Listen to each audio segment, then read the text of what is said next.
Mountain yet, but everyone's heard of them. You'd be surprised, though. On the whole, not a lot changes around here. This is certainly an important part of Grover's Corners. It's on a hilltop, a windy hilltop, lots of sky, lots of clouds, often lots of sun and moon and stars. You come up here on a fine afternoon, and you can see range on range of hills. Awful blue they are, up by Lake Sunapee and Lake Winnipesaukee. And way up, if you've got a glass, you can see the White Mountains and Mount Washington, where Conway and North Conway is. And of course our favorite mountain, Mount Monadnock's over here, and all the towns that lie around it. Jaffrey and East Jaffrey and Peterborough and Dublin. And there, way down, is Grover's Corners. Yes, beautiful place up here. Mountain laurel and lilac. I often wonder why people like to be buried in Woodlawn in Brooklyn when they might pass up the same amount of time here in New Hampshire. Over there are the old stones, 1670, 1680. Strong-minded people come a long way to be independent. Summer people like to walk around and laugh at the funny words written on the tombstones. It don't do any harm. And genealogists are sent up from Boston by city people. They want them to look up their ancestors, to make sure they're daughters of the American Revolution and the Mayflower. Well, I suppose that don't do any harm either. Wherever you run into the human race, you'll find layers and layers of nonsense.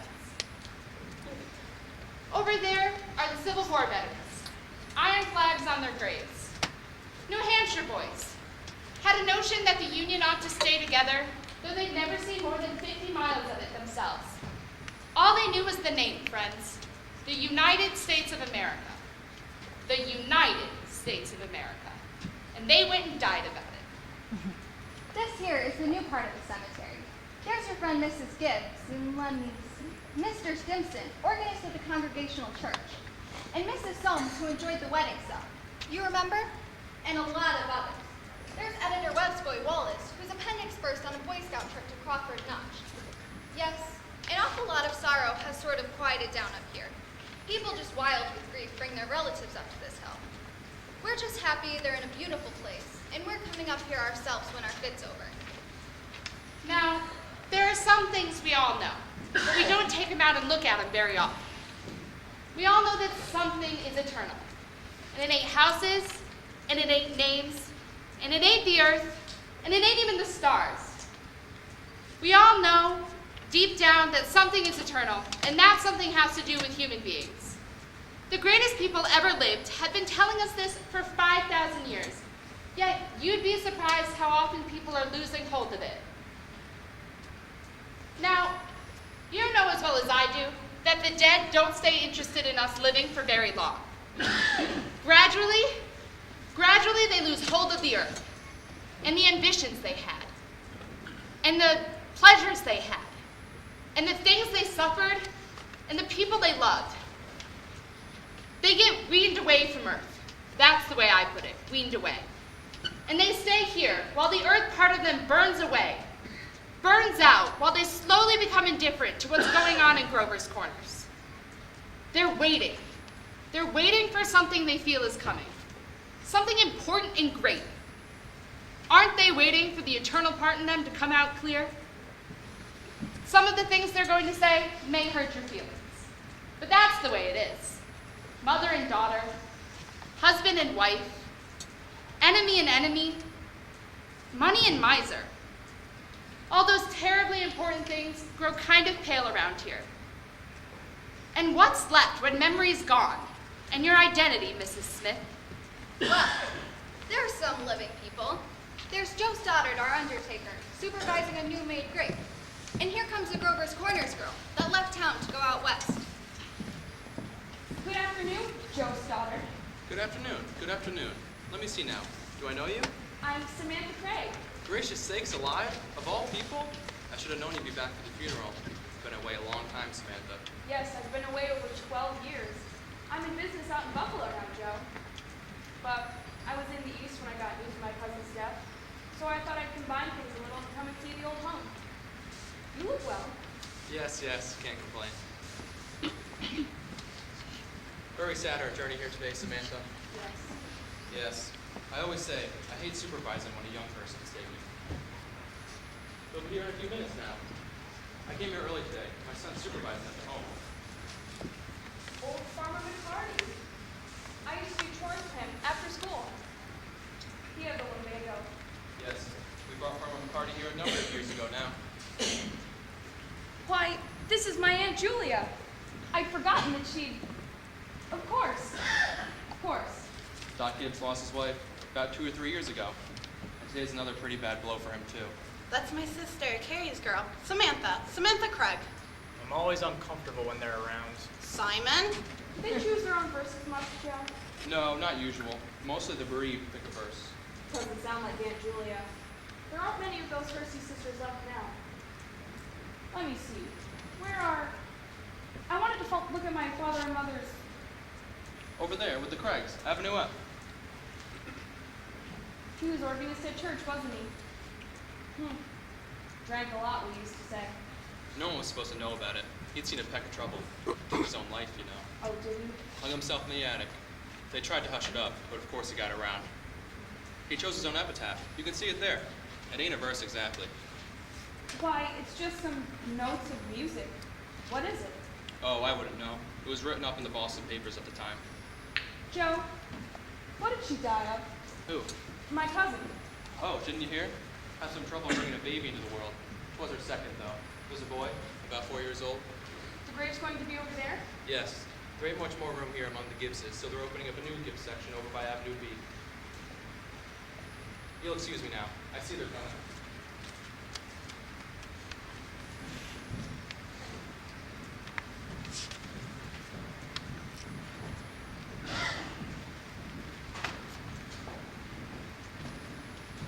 Who is it, Julia?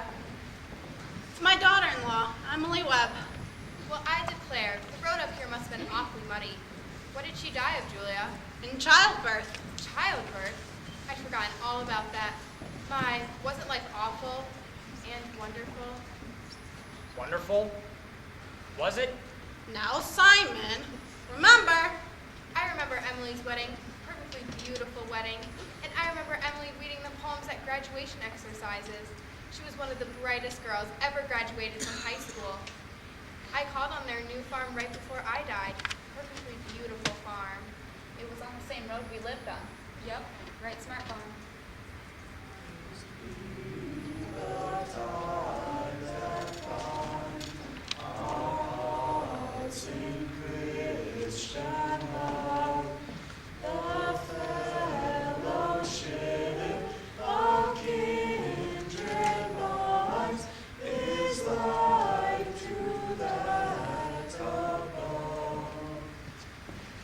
I always liked that tune. I was hoping they'd sing it. Hello. Hello, Emily. Hello, Miss Gibbs. Hello, Mother Gibbs. Emily, Hello. It's raining. yes, they'll be gone soon, dear. Just rest yourself. It seems thousands and thousands of years since Papa remembered that was my favorite hymn. Oh, I wish I'd been there a long time. I don't like being new here. How do you do, Mr. Simpson? How do you do, Emily? Oh, Mother Gibbs, George and I have made that farm into just the best place you ever saw. We thought of you all the time. We wanted to show you the new barn and a great long cement drinking fountain for the stock. We bought that out of the money you left us. I did? Yes, don't you remember, Mother Gibbs? The legacy you left us. Why, it was over $350. Yes, Emily. Well, there's a patent device on the drinking fountain so that it never overflows, and it never goes below a certain mark, Mother Gibbs. It's fine. It won't be the same to George without me, but it's a lovely farm. Life people don't understand, do they? No, not much, Emily. They're sort of shut up in little boxes. I feel as though I knew them last 1,000 years ago. My boy is spending the day at Mr. Carter's. Oh, Miss Carter, my boy is spending the day at your house. Is he? Yes, he loves it there. We have a Ford too, Mother Gibbs. Never gives any trouble. I don't drive, though. Mother Gibbs, when does this feeling go away of being one of them? How long does it... Shh, dear. Just be patient. Look, they're finished. They're going. Shh.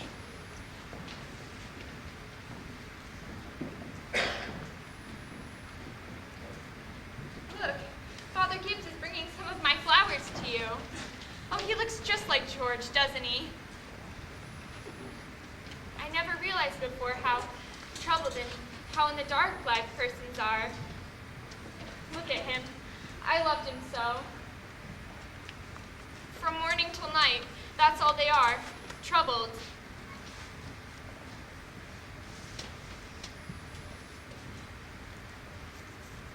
A little cooler than it was. Yes, that rain's cooled off a little. Those northeast winds always do the same thing, don't they? If it isn't a rain, it's a 3-day blow. But Mother Gibbs, one can go back into living. I feel it, I know it. Why, just for a minute I was thinking about the farm, and I was there and my baby was on my lap as plain as day. Yes, Emily, of course. It's true, I can go back there and live all those days over again? Why not? All I can say, Emily, don't. But it's true, isn't it? I can go back there and live again? Yes, some have tried, but they soon come back here. But I won't. Yes. But it's true, I can go back there and live again? You not only live it, you watch yourself living it. Yeah?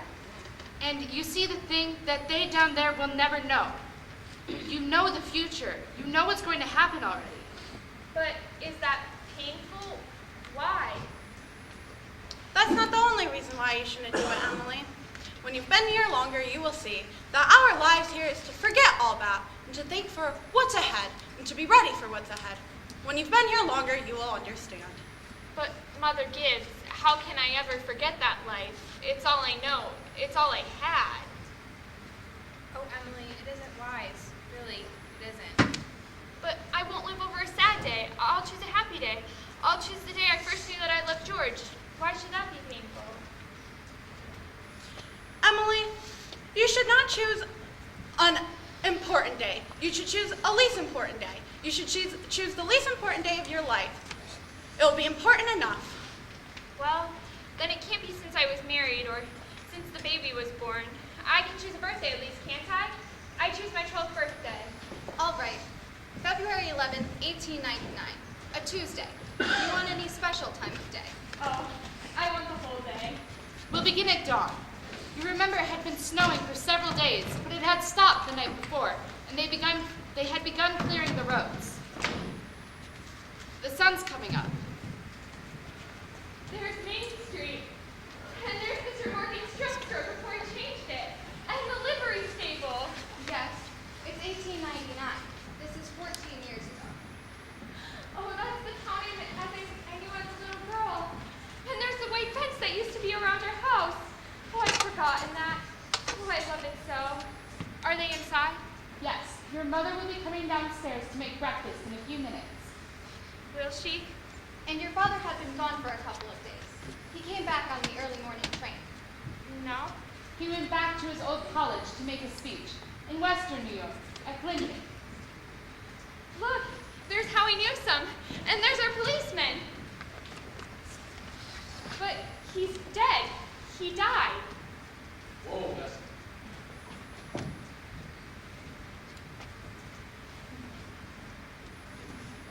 You're up early, Bill. Well, I had to go down to Polish Town this morning. There was a Polish fella who was face down in snowdrifts.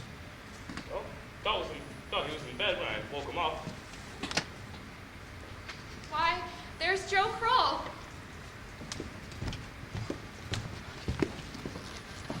Good morning, Mr. Warren. Morning, Molly.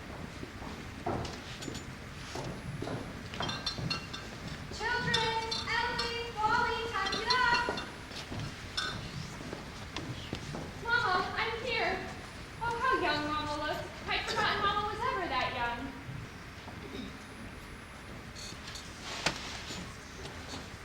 You can cover it up by the fire if you like, but hurry. Oh, good morning, Mr. Newsome. Oh, it's cold. Yes, I'm low by my breath. Think of it. Keep yourself wrapped up. Mama, I can't find my blue hair ribbon anywhere. Just open your eyes, dear. I lit out for you special on the dresser there. If it were a snake, it would bite you. Yes, yes.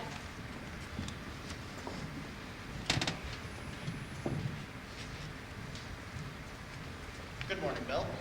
Good morning, Mr. Webb. You're up early. Yes, I just went back to my old college back in New York State. How's things here? Well, this morning I had to rescue a Polish fellow who was faced right down in the snowdrifts and was frozen to death. You must get it in the news. Ah, wasn't much. Papa. Good morning, Mother. How did it go, Charles? Not bad. I told him a few things. Everything all right here? Can't think of anything that's happened special. Mr. Newsom says it's right cold. 10 below over to his barn. Yes, well, it's even colder back at Hamilton College. Students' ears are falling off. It ain't Christian. Paper have any mistakes in it? None that I noticed. Coffee's ready when you want it. And George, today's Emily's birthday. I hope you remember to get her something. Yes, I got something right here. Where's my girl? Where's my birthday girl? She's just as slow as she is. Just for breakfast. Wally, Emily, time is up. You late for school. I can't bear it. They're so young and beautiful. Why did they ever have to grow old? Mama, I'm here. I love everything. I can't look at everything enough.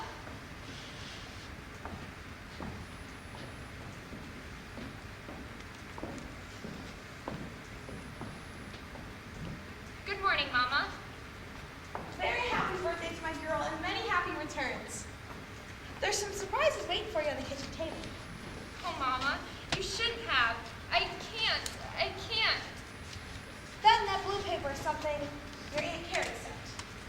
And that postcard album, found it on the step this morning when I brought it down.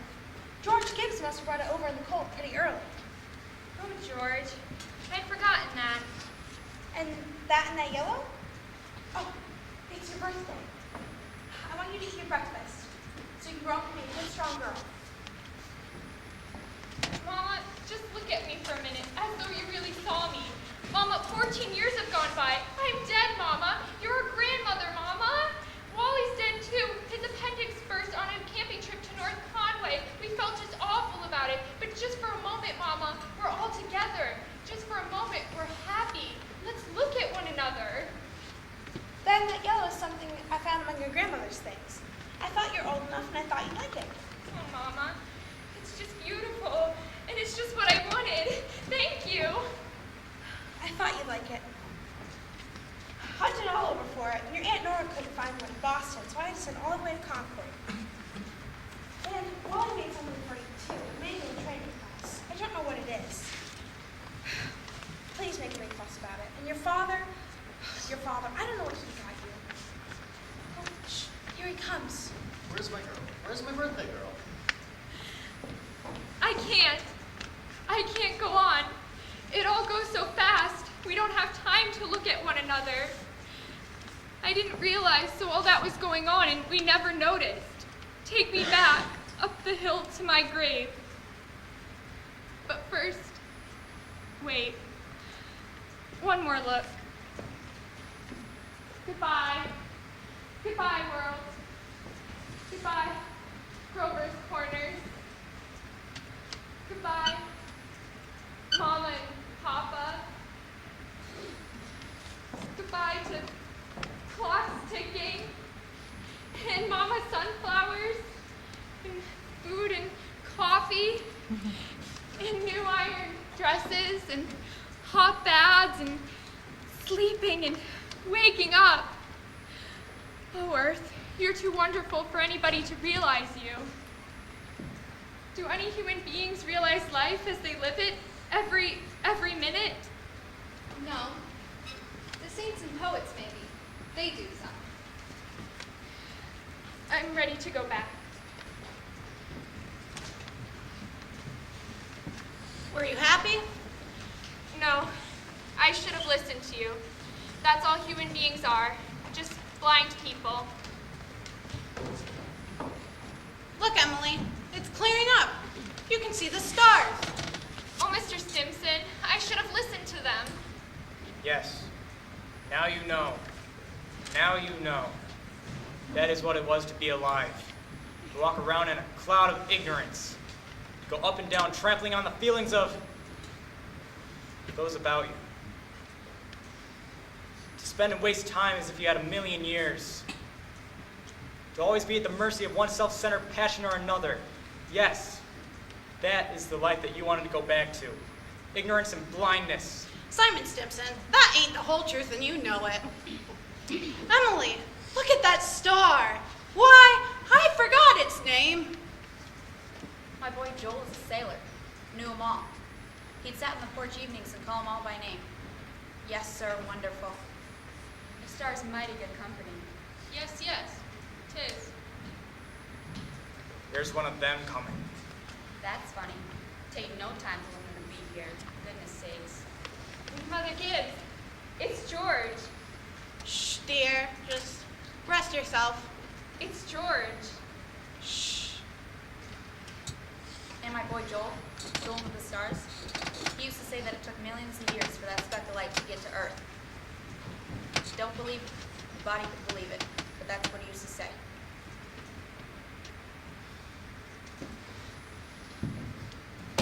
Goodness, that ain't no way to behave. He ought to be home. Mother Gibbs, Yes, Emily? they don't understand, do they? No, they don't understand.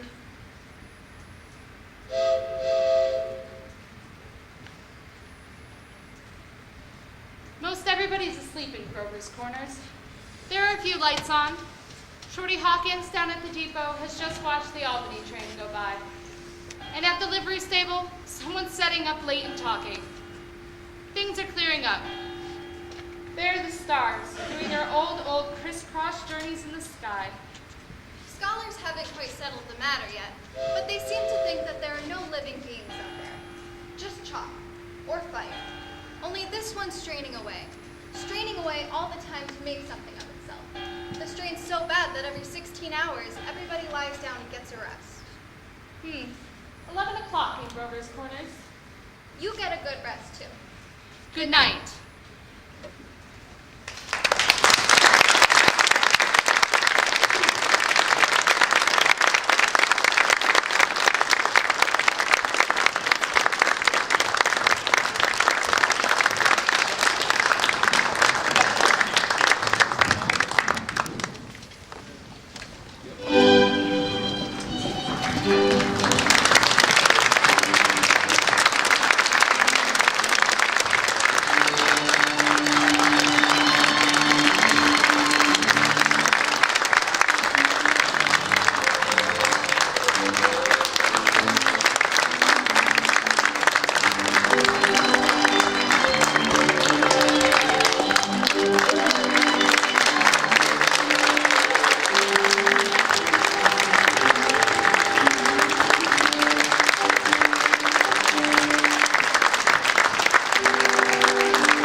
We are the Gibbs. give.